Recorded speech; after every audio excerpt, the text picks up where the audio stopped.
Bonjour. Vous êtes inspecteur général des finances, vous êtes fondateur d'une formation politique qui s'appelle l'Union populaire républicaine, fondée en 2007 à l'occasion des 50 ans du traité de Rome. Alors, dans la mesure où les gens ne vous connaissent pas, on va démarrer cette émission de manière un peu inhabituelle pour faire connaissance. On parle utopie, 19e siècle, 18e siècle. C'est une émission culturelle. Oui, je signale que depuis le début de cette émission, la France a statistiquement perdu à peu près 12 emplois, que nous perdons 800 emplois par jour, que nous perdons une usine par jour. Je me rappelle avoir débattu avec M. Baveret le 15 octobre 2008 sur Radio Notre-Dame. C'était il y a 4 ans, il me disait déjà les mêmes choses. Depuis lors, nous avons donc perdu 1200 usines et notre endettement a augmenté de 500 milliards d'euros.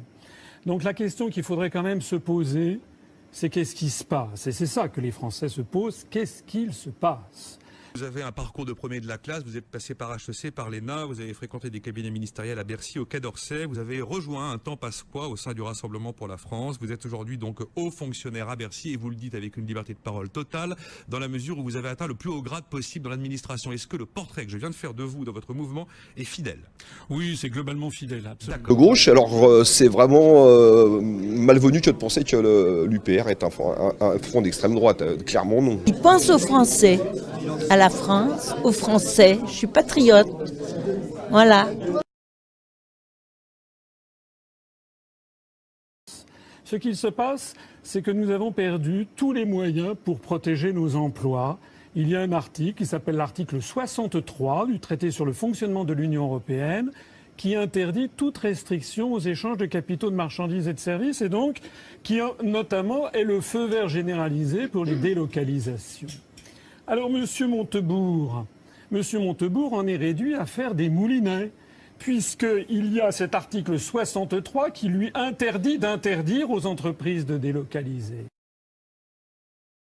Je suis adhérent depuis 2012 à l'UPR, un parti rassembleur, ouvert sur le monde, contrairement à ce que certains disent que c'est un parti qui veut se refermer sur lui-même, sur la France, non. Je voudrais insister sur quelque chose qui est extrêmement important. Comment font les autres? Comment font les autres pays? Ceux qui gagnent, comment font la Chine? Comment font la Thaïlande? Ils font comment, eux? Eh bien, tout simplement, ils ont des ouvertures sur l'étranger qui sont asymétriques. On a appris il y a quelques jours qu'un Chinois, par exemple, vient d'acheter le château de Gevrey-Chambertin. Et figurez-vous que si nous voulions acheter, nous, un vignoble en Chine, il y en a, ou bien tout simplement un jardin de thé, nous ne le pourrions pas. Ce serait interdit. Lorsque, par exemple, les Chinois ont voulu acheter Unocal, qui était une entreprise de pétrolière en Californie, les États-Unis, le gouvernement de Washington, il a mis au panier toutes les théories ultralibérales, il a dit non. Voilà, c'était le fait du prince. Lorsque Dubai Port Authority a voulu racheter 7 ports aux États-Unis, le gouvernement américain a dit non.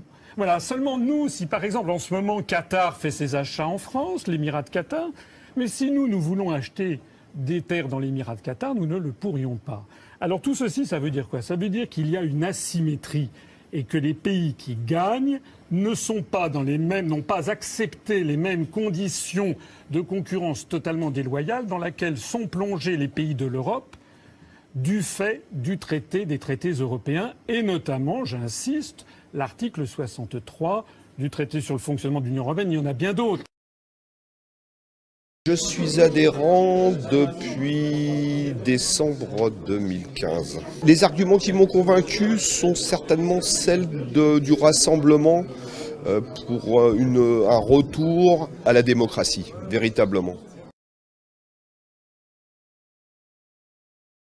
Par exemple, l'article 106 qui réglemente nos services publics, l'article 121 qui fixe les grandes orientations de politique économique et qui vide donc de sens les programmes politiques de nos gouvernants. C'est la raison pour laquelle, lorsque les Français votent à droite ou votent à gauche, on vient de le voir. Ils ont en fait la même politique, une politique qui n'est pas conforme à l'intérêt des Français, qui a été décidée, fixée dans le marbre des traités européens. Asselineau, je lis toutes ses conférences sur vidéo là. Il approfondit bien les choses et moi Il va falloir convaincre les grands électeurs et à obtenir ces fameux 500 parrainages. Vous allez vous y prendre comment? Ça vous avait beaucoup manqué la dernière fois. La dernière fois, quand on avait essayé en 2012, on était encore tout petit. Il n'y avait que 700 adhérents à l'UPR et nous ne nous étions jamais présentés à une élection nationale. Cette fois-ci, on a dépassé les 10 700 adhérents. C'est beaucoup, hein. On a 2,5 fois plus d'adhérents que les Verts de EELV. On a plus d'adhérents que le parti de gauche de M. Mélenchon. Donc, et actuellement, on a à peu près 8 à 10 adhésions par jour spontanément qui arrivent. Vous ne comprendriez pas de ne pas être représenté pour... Voilà, et en plus, on a fait près de 1% des suffrages au niveau national. Ça mérite que je puisse y être. Pourquoi je veux y être? Parce que ça permettra d'enrichir le débat. Moi, je veux qu'il y ait un débat national où quelqu'un comme moi puisse dire à M. Juppé, si c'est M. Juppé qui est choisi par les Républicains...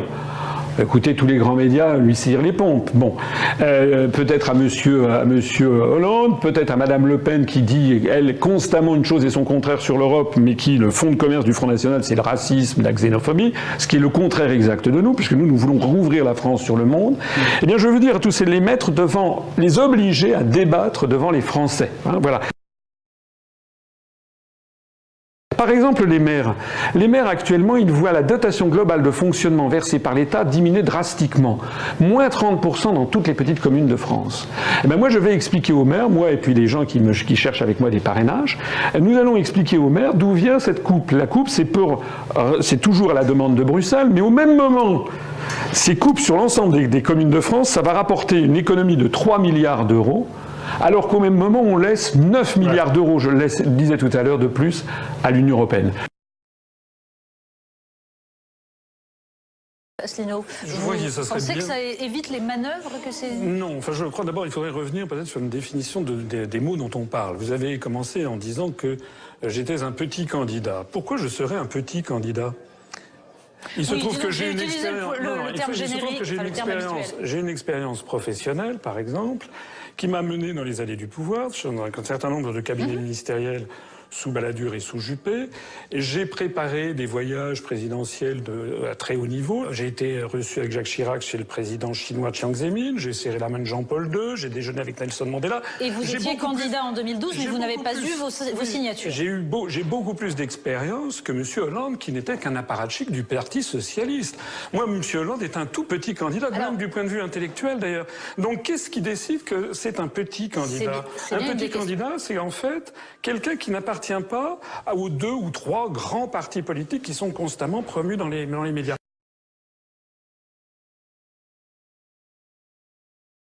Oui, mais la question qu'évoquait Olivier sur l'idée que un élu qui décide de soutenir un candidat à la présidentielle doit le faire savoir parce qu'il le doit à ses électeurs. Encore une fois, c'est un problème de définition des mots.